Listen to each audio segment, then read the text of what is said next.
Hello friends, എൻ്റെ പുതിയൊരു വീഡിയോയിലേക്ക് എല്ലാവർക്കും സ്വാഗതം. ഞാൻ ഇന്ന് ഒരു കേളി ഹെയർ എങ്ങനെ ഒരു സ്മൂത്തനിങ് ഹെയർ ആക്കാൻ പറ്റും എന്ന് നോക്കി നടക്കുന്ന ഒരാളാണ് ഞാൻ. അങ്ങനെ തപ്പി എനിക്കൊരു കിട്ടിയ ഹെയർ പാക്കാണ് ഞാൻ നിങ്ങളെ ഇന്ന് കാണിക്കാൻ പോണത്. എൻ്റെതൊരു സെമി കേൾ ഹെയർ ആണ്. എനിക്കാണെങ്കിൽ എൻ്റെ മുടിയേ ഇഷ്ടമല്ല. കേൾ ഹെയർ എന്ന് പറഞ്ഞാൽ ഒരു ഇഷ്ടമുള്ള ഹെയർ സ്റ്റൈൽ കെട്ടാൻ പറ്റത്തില്ല. അതിന് കുറേ ബുദ്ധിമുട്ടുണ്ട്. അതുകൊണ്ട് എൻ്റെ ഹെയർ എങ്ങനെയെങ്കിലും സ്മൂത്തനിങ് ചെയ്യാൻ എനിക്ക് പാർലറിൽ പോയി ചെയ്യാൻ ഒട്ടും ആഗ്രഹമില്ല. കാരണം അതിൻ്റെ ആഫ്റ്റർ എഫക്റ്റ് നമുക്ക് എല്ലാവർക്കും അറിയാം. അതുകൊണ്ട് എനിക്ക് പാർലറിൽ പോയി ചെയ്യേണ്ട ആവശ്യമേ ഇല്ല. അങ്ങനെ വീട്ടിൽ കണ്ടുപിടിച്ചതാണ് ഇങ്ങനൊരു ഹെയർ പാക്ക്. പാർലറിൽ പോകുന്ന സെയിം എഫക്റ്റ് ഒന്നും കിട്ടത്തില്ല. നമ്മളെ കേളി ആയിട്ടുള്ള ഹെയർ ജസ്റ്റ് ഒന്ന് സ്ട്രെയിറ്റ് ആയിട്ട് കിട്ടും. അങ്ങനെ ഒരുപാട് എന്തായാലും നമുക്ക് പാർലറിൽ ഉപയോഗിക്കുന്ന കെമിക്കൽ ട്രീറ്റ്മെൻറ്റ്സ് എല്ലാം നമ്മൾ ഹോം റെമഡി ആയിട്ട് യൂസ് ചെയ്യുന്നത്. അപ്പം അതിൻ്റേതായ റിസൾട്ട് നമുക്ക് കിട്ടും. പിന്നെ പെർമനൻ്റ് ആയിരിക്കില്ല, നമുക്കെല്ലാവർക്കും അറിയാം നാച്ചുറൽ റെമഡീസ് ഒന്നും പെർമനൻ്റ് ആയിരിക്കത്തില്ലല്ലോ. അപ്പോൾ വീട്ടിലുള്ള ചെറിയ ചെറിയ ഇൻഗ്രീഡിയൻസ് വെച്ചാണ് ഞാൻ അത് തയ്യാറാക്കിയേക്കുന്നത്. അപ്പം നമുക്ക് വീഡിയോ കാണാം. അപ്പം നിങ്ങൾ ആദ്യമായിട്ടാണ് എൻ്റെ ചാനൽ കാണുന്നതെങ്കിൽ ഒന്ന് സബ്സ്ക്രൈബ് ചെയ്യണേ, ഒന്ന് എന്നെ കൂടി ഒന്ന് സപ്പോർട്ട് ചെയ്യണേ. അപ്പം നമുക്ക് ആദ്യം വേണ്ട സാധനം കാണാം. നമുക്ക് ആദ്യം വേണ്ടത് ചോറാണ്, പിന്നെ തൈര്. ചോറും തൈരൊക്കെ നമ്മൾ ആവശ്യത്തിന് വേണ്ടി എടുക്കണം. ഞാൻ ഇവിടെ 2 പേർക്ക് വേണ്ടിയാണ് എടുത്തേക്കുന്നത്.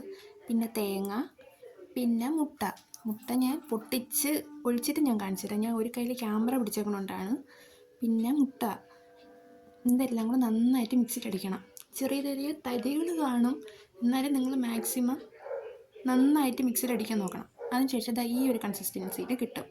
അത് നമ്മളൊരു ബൗളിലോട്ട് മാറ്റണം. അതിനു മുമ്പേ നമ്മളിത് തേക്കുമ്പോൾ തലയിൽ ഓയിൽ വരട്ടാൻ മറക്കരുത് കേട്ടോ. അപ്പം ഇതിൻ്റെ അകത്ത് തികയത്തില്ല. ഇനി ഇതിൻ്റെ അകത്ത് തികയുമെന്ന് വിചാരിച്ചിട്ട് ഈ ബൗൾ ആദ്യം എടുത്തു. അപ്പോൾ വേറൊരു പാത്രത്തിലോട്ട് ഞാൻ മാറ്റി. അപ്പോൾ ഇതാണ് നമ്മളുടെ സാധനം. ഇത് നമ്മളുടെ സ്കാൽപ്പും തൊട്ട് മുടിയുടെ എൻഡ് വരെ നന്നായിട്ട് തേച്ച് പിടിപ്പിക്കണം. ഒരു 10-20 മിനിറ്റ് അതിൻ്റെയൊക്കെ ആവശ്യമുള്ളൂ. അത്രയും നേരം ഇതൊന്ന് നന്നായിട്ട് തേച്ച് പിടിപ്പിക്കണം. ഞാനൊന്ന് കാണിച്ചു തരാം. ഞാൻ എൻ്റെ ഫേസ് കാണിക്കാനുള്ള അത്ര കോൺഫിഡൻ്റ് ആയിട്ടില്ല. അപ്പം ഞാൻ ഫേസ് കാണിച്ച് വീഡിയോ ചെയ്യാം. അപ്പം ഇങ്ങനെ ഓരോ സെക്ഷനാക്കി എടുത്ത് നമ്മളുടെ ഈ സ്കാൽപ്പ് തൊട്ട് മുടിയുടെ എൻഡ് വരെ തേച്ച് കൊടുക്കണം. എനിക്ക് എന്തൊക്കെയാണ് പറയേണ്ടതെന്ന് അറിഞ്ഞുകൂടാ. എൻ്റെ ആദ്യത്തെ ലോങ് വീഡിയോ ആണ്, അതുകൊണ്ട് എല്ലാവരും എന്നെ ഒന്ന് സപ്പോർട്ട് ചെയ്യണേ. അപ്പം മുടി തേച്ച് പിടിപ്പിച്ചതിന് ശേഷം ഒന്നെങ്കിൽ അഴിച്ചിടാൻ കെട്ടി വയ്ക്കുക. എനിക്ക് അഴിച്ചിടണതിനെ പറ്റി വയ്യ. ഒന്നാമത് ഇതിട്ട് തറയെ ഫുള്ളാക്കിയെന്ന് പറഞ്ഞ് അമ്മേരെ വായിരിക്കണം കേൾക്കണം. അപ്പം ഞാൻ കെട്ടി വെച്ച്. അപ്പോൾ എൻ്റെ തലയിൽ കാണാം നിങ്ങൾക്ക് തരി. അത് വൃത്തി ഒന്ന് കഴുകിയെടുക്കണം. എന്ന് വെച്ചാൽ 2-3 വെള്ളത്തിൽ കഴുകിയെടുക്കണം. ഞാൻ ഷാമ്പൂ ഒന്നും ഇടാൻ നിന്നില്ല. ഷാമ്പൂ ഇട്ടാൽ ഇതിൻ്റെ ഗുണം പോവും, മുട്ടയൊക്കെ ഉള്ളതല്ലേ.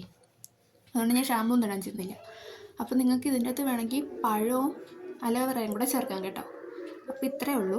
എല്ലാവരും ഒന്ന് സപ്പോർട്ട് ചെയ്യണേ, സബ്സ്ക്രൈബ് ചെയ്യണേ പ്ലീസ്. അപ്പോൾ ഇനി അടുത്ത വീഡിയോയിൽ പിന്നെ കാണാം. ബൈ.